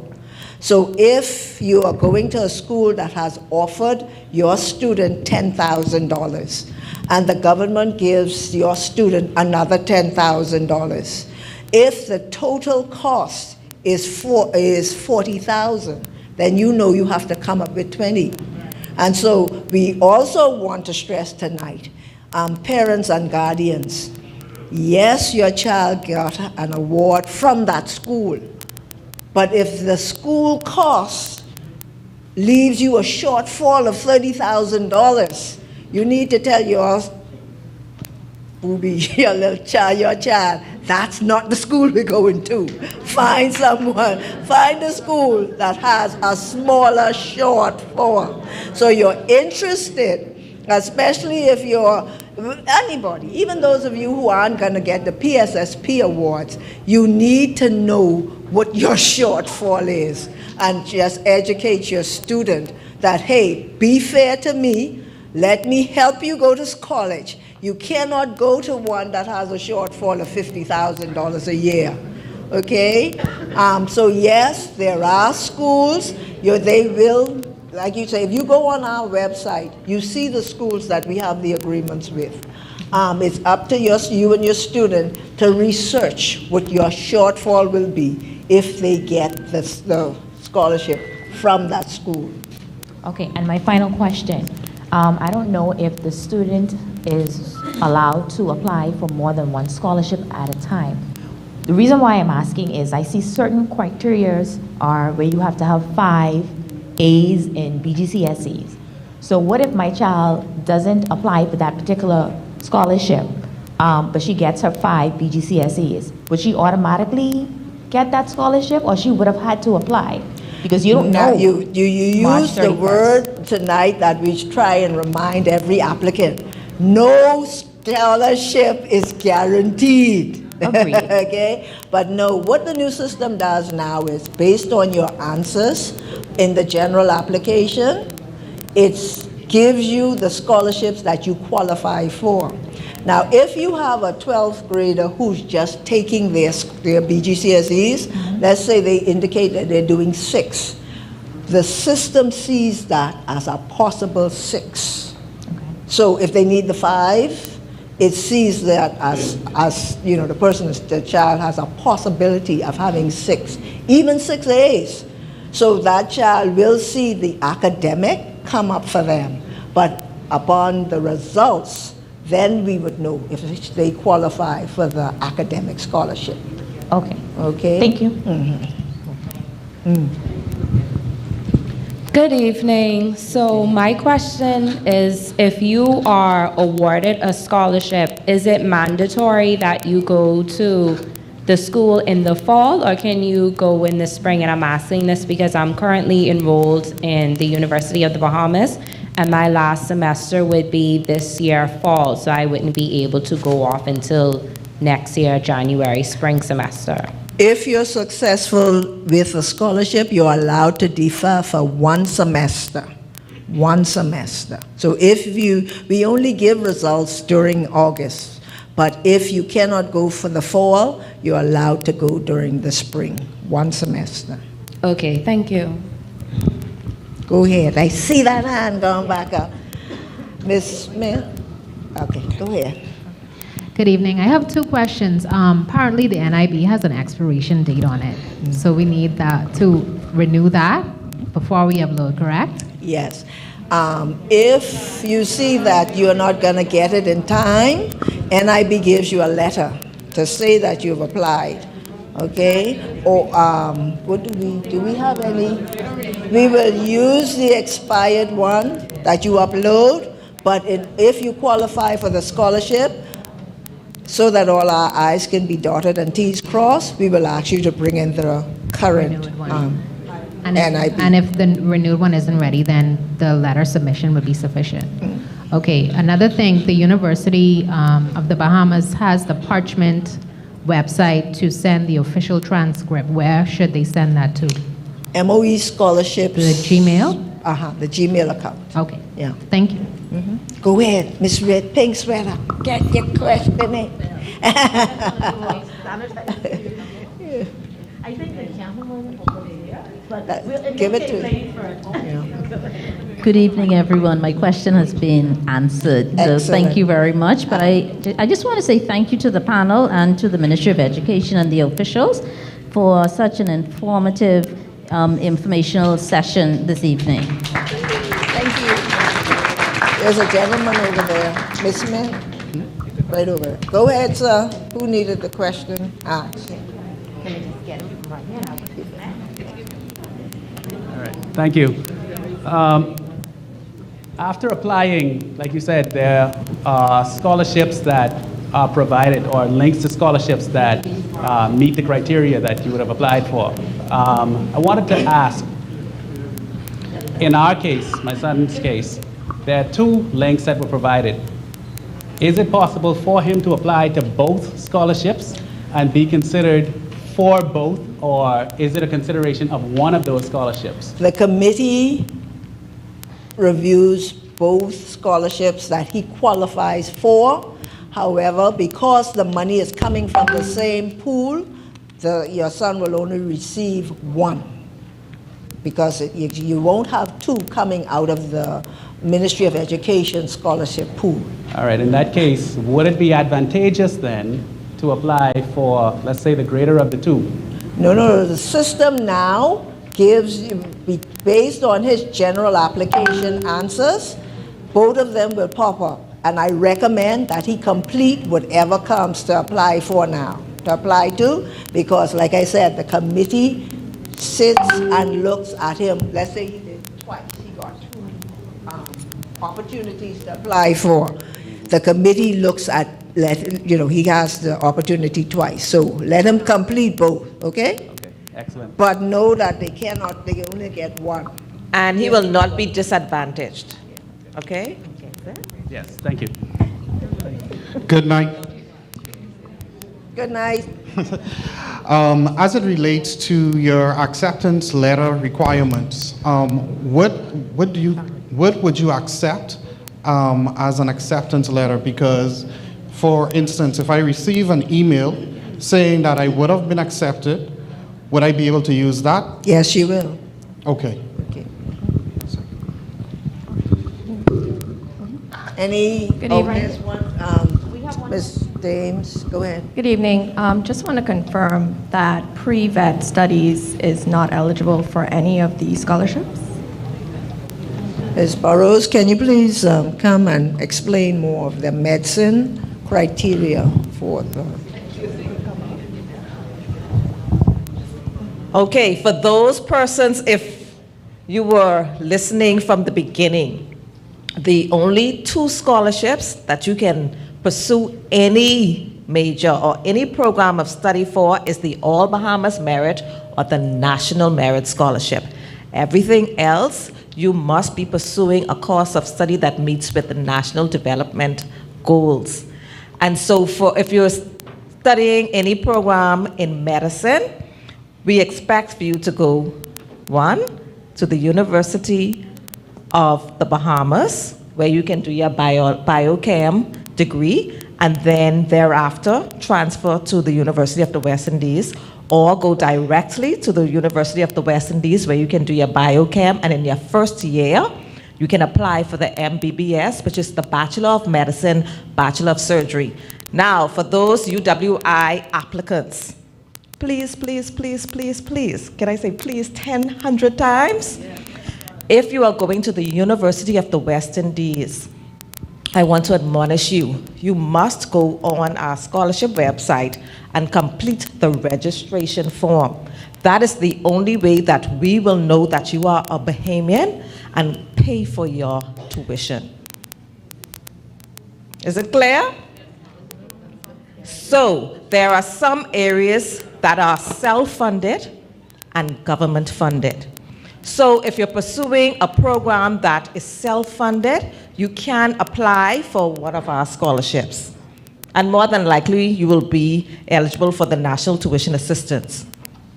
If you are pursuing an area that is subvented by the Bahamas government, you will see that reflected on when you register on your bill.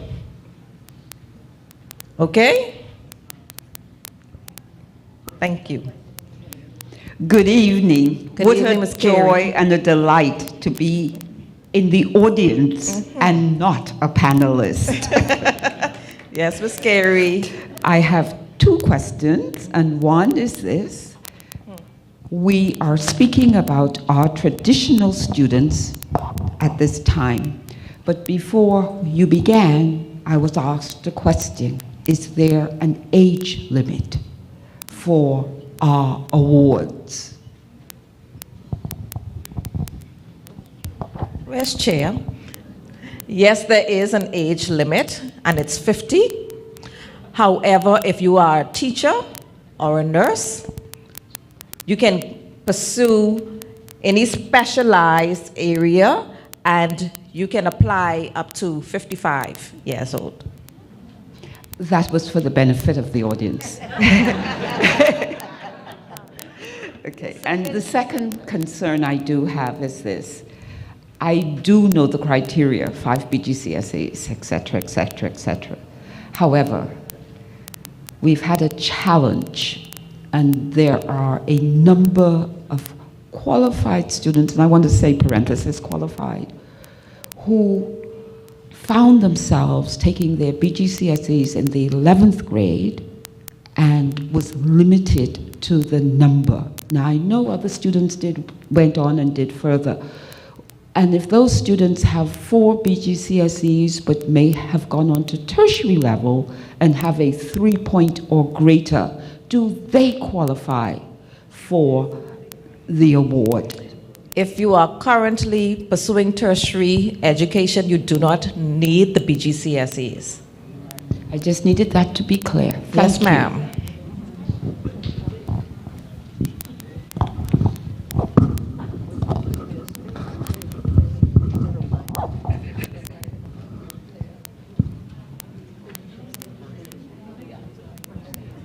Okay, I was reminded by an officer that if you are registering for UWI, you do not need to complete our application. You just go onto the website, UWI, and just complete the registration form. Good evening. I just wanted to find out more about the memorandum of understanding that the U.S. schools have with government, and if you are accepted to one of those schools, does that give the applicant any advantage?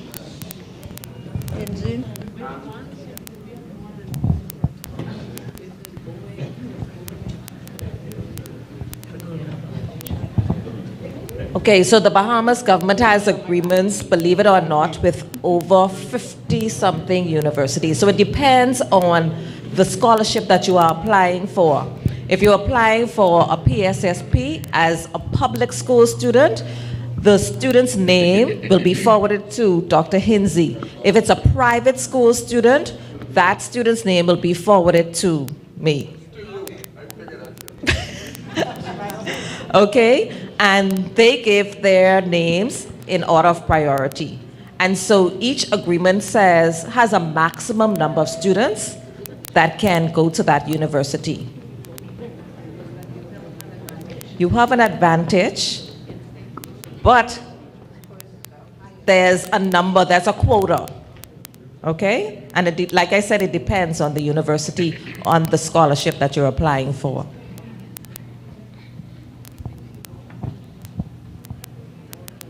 We have another question here. Go right ahead. Hi, sorry. Yeah, you next. Go ahead. Hi, good night. So I would like to say thank you as well for the informative session. So most of my questions were answered, but one of them I wanted to ask was, if you're accepted, if you're able to be successful in obtaining one of the scholarships offered by the government, are you eligible to be able to get additional funding from private institutions to go along with the government scholarship? Okay, so if you are successful for one of our scholarships, you will complete the contract document, you will be given a registrar letter for the university, and then complete a verification of funding form.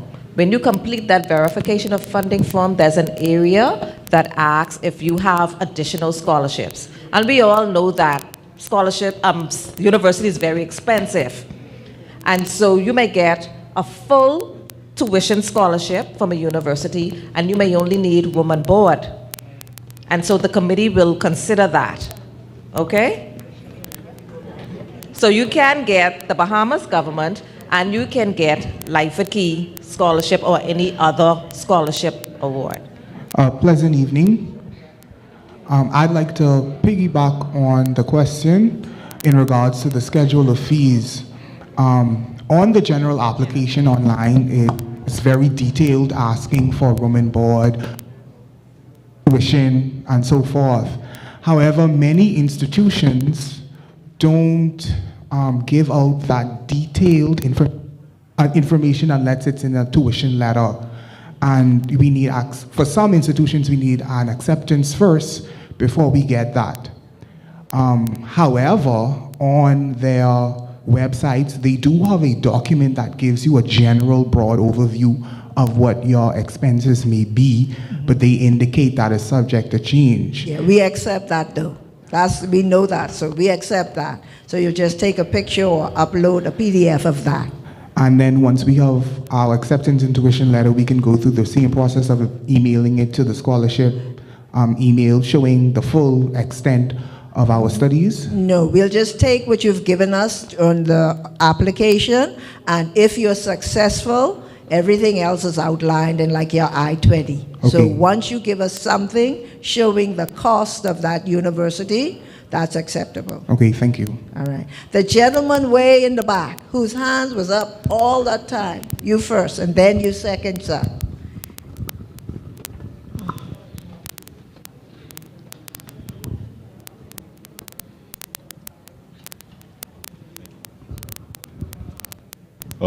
Good night. It was stated earlier tonight that the All Bahamas Merit Scholarship and National Merit Scholarship, with that GPA, it has to be exactly that or more, nothing lower. I wanted to know if it was the same with all the other scholarships. Yes, it is. The criteria for the GPA, you mean? As well. Yeah. The GPA is set. They don't, that's the minimum that you're given, the minimum, yeah. All right, thank you. Okay. All right, sir. Good evening and thank you for your time. The requirements of some scholarships require the applicant to have attended a Bahamian school. What characteristics indicate a Bahamian school and are international schools such as St. Andrews International School and Life Key International School relevant? It says you have to be in school in the Bahamas. Okay? At the Bahamas for 1 year. Go ahead, sir. Never mind. Good evening. Good evening. Hi. Okay, my question is, students are applying to a number of schools right now, so they may have, some of those schools may have a rolling admission. So they may have acceptance letters at some, but not receive a reply for others. The application asks you to put a college there. What happens if the school that they put on the application is not the one that it's not the final decision in the end, I guess? The committee allows you to change the school once you have the major. Once you are majoring in what you were awarded for, the committee allows you to change your school. Okay. Hold on for me, don't sit yet. Okay. Hi, good evening. 1 second. After you've been awarded the scholarship, you will get an email from a scholarship officer.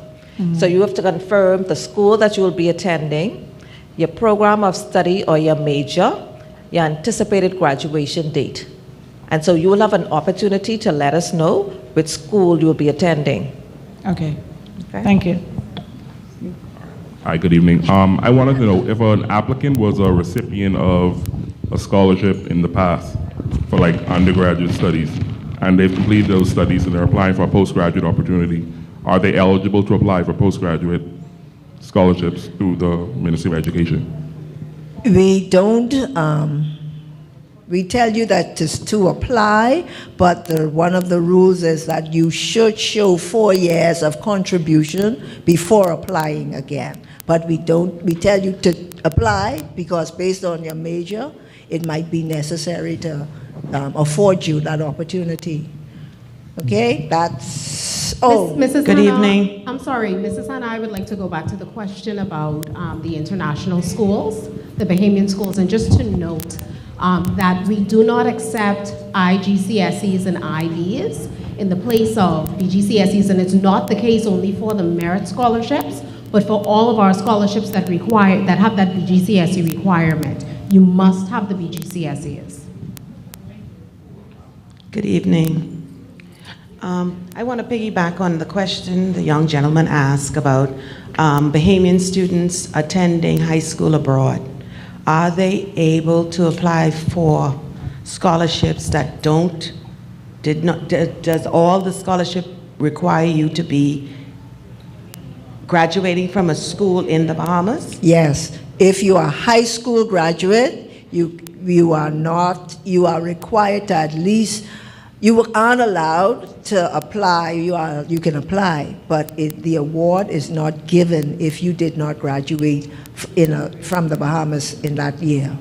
However, you can go to college and then next year you are eligible to apply. Okay. So they can apply when they have already attended college? Yeah, okay, thank you.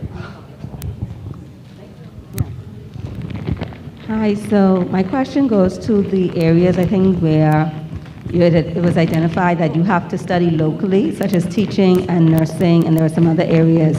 So if a person is in that field, and after they've completed the general studies, then they would just be considered just a regular applicant, like it won't be any special circumstance for them to be able to get a scholarship to further and go into the specialty. Yes, you can specialize. Okay, so they just have to finish the general here first and then apply to be able to specialize. Hold on, the UB 2 for 2, after you have 2 years in UB, can't do What's the question? I was talking, sorry. Okay, the question, I need Ms. Burrows to clarify it, okay? The student is in a tertiary institution here locally, but they want to go away. They haven't finished their degree here, but if they want to go away without, you're transfer in, okay? Yeah, okay? Now, what Dr. Hinsey was suggesting is, if you get your bachelor's here, definitely you can apply as a specialized field. Like if you're in teaching, if you're in nursing, and you want to specialize, because remember, UB, all of your tuition is paid, so it's beneficial for you to finish here and then do your specialization, and you apply for scholarships then. Okay. And so we also encourage students to stay at home if they can. And so if you look at our national priority areas, a lot of them are not for the same programs that are awarded at UB. For example, accounts. That's a big one. Okay? And so for those students who are part of the teachers cadet, we expect for them to go to UB also. Hi, excuse me. I noted earlier that you said that the child, if the institution that they really want to attend, they haven't received the letters yet. What if they want to change their major? No. At no point during that 4 years they can change their major? No. If they want to change the major, it has to go back to the National Scholarship Committee for review and consideration. Okay. So we've had many cases where a person said, okay, they want to do actuary science because it's on the priority listing. And when they start school, they're doing biology, they want to be a doctor. It's a no-no. Great. Thank you. Okay. All right, I know it's late, and you may appreciate those of you who stayed. Number one, a lady from NIB said the NIB cards are available, so you should be able to get your NIB cards readily. Also, we have, say it again, Ms. Claire, we have the question of the transcripts. Persons are saying that they may not be able to get their official transcripts by our deadline, but June 1st, by June 1st, if you're currently in a tertiary education, a tertiary institution, by June 1st, you should be able to get your official transcript unless you have not paid your fees. That's usually the reason why. And again, high school is July 1st. And so we've had that question online. Oh, except PSP. Dr. Hinsey is reminding us, PSSP transcripts, official transcripts are due by May 19th. May 19th, PSSP official transcripts are due, okay? So, any more questions? One more question. Just wanted to find out. So you are now, you're successful, you got the scholarship. Tuitions are due August or September. Would those monies be available? I wish the whole room was filled. The question is, you were successful in your scholarship. Your tuition, your fees are due at the institution, the latest September, October. She's wondering how soon will the person get those funds. What we normally advise in a room like this, if it was full, that if your child, or if you plan to attend college, at least secure the first semester's funds, because we cannot guarantee when that payment will be made. Also, for those of you who had the award previously, we used to produce drafts. You come, you collect the draft, you send it to the school. Now we do it by wire transfer, and so that takes a longer time, okay?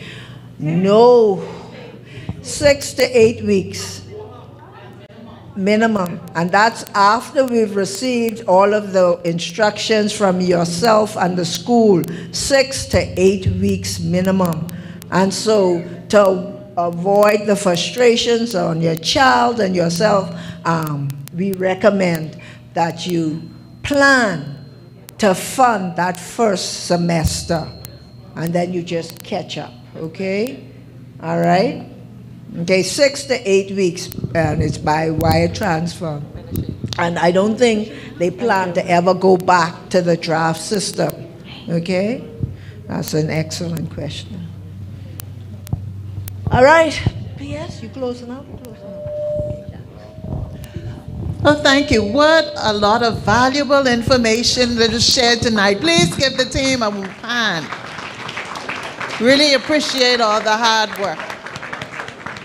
Okay, we are now going to invite Chairman Lyons just to close us out.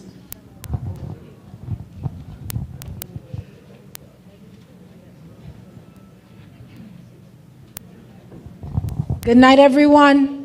Thank you all so very much. You guys have stayed to the last drop. And so I hope that tonight's session was helpful to you and addressed the questions that you have and assisted you in assisting your students or yourselves in making sure that the application is done properly. I want to say, though, and I'm sorry I didn't say this at first, a lot of people call, a lot of people text, Ms. Lyons, I put in this application. Ms. Lyons, look out for my daughter. Ms. Lyons, look out for my son.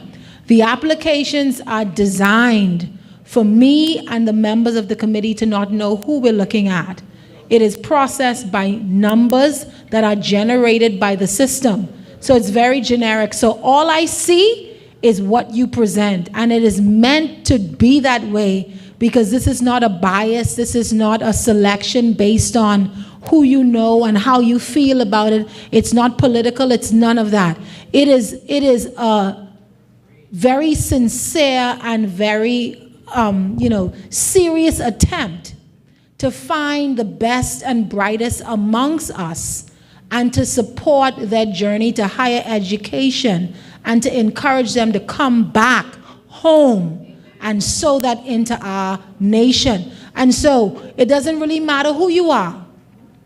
So if you call me, I can answer, and if you ask me a question, I'll answer. But truthfully speaking, and the members of the committee and members of the division can attest to that, I don't want to know who is who.